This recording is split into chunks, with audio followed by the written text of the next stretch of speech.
The first rule in investment is don't lose. And the second rule in investment is don't forget the first rule, and that's all the rules there are. I mean, if you buy things for far below what they're worth, and you buy a group of them, you basically don't lose money.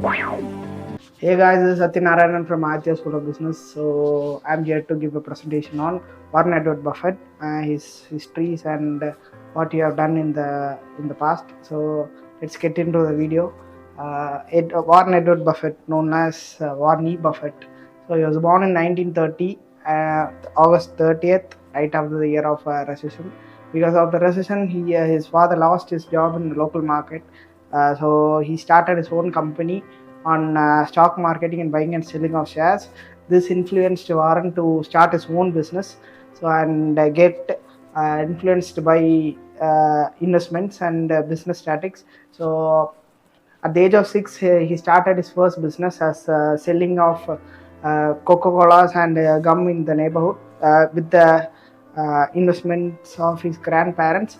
So by the age of 11, with that investments and the returns, he eventually saved some money and started his share market career and bought his first share in the age of 11.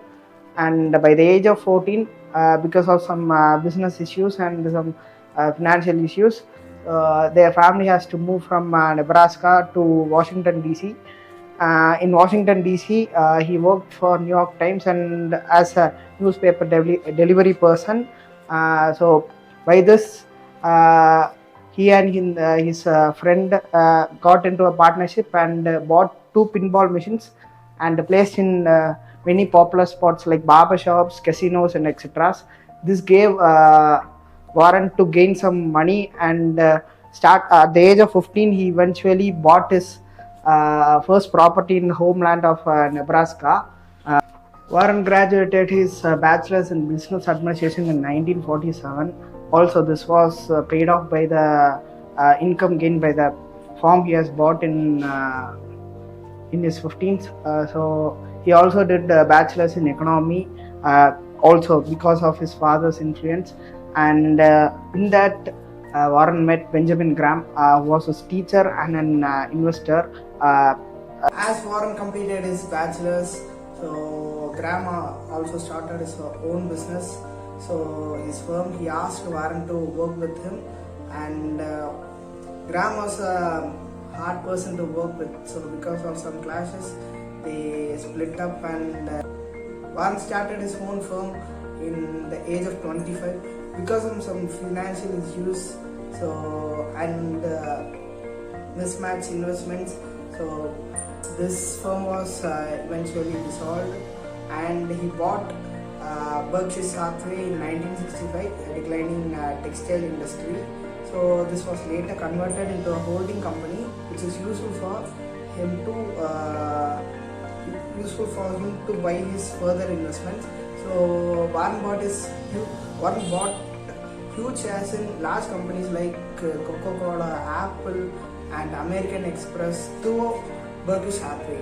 So this is the head turner for his empire.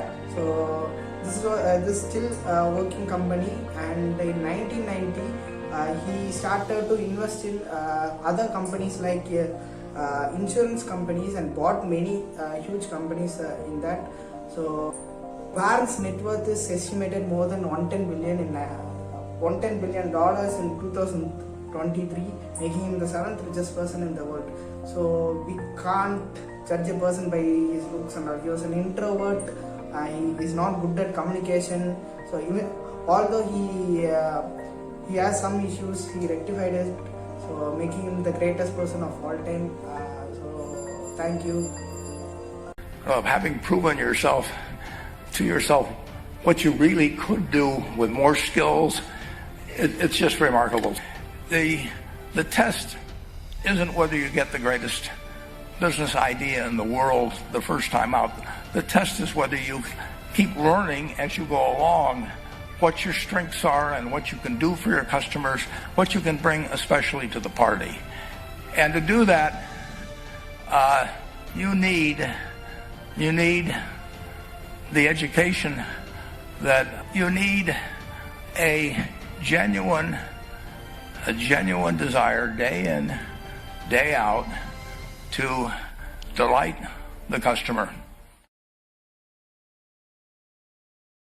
The stock market has been a good forecaster from time to time in the past. It also has been a rather poor forecaster occasionally.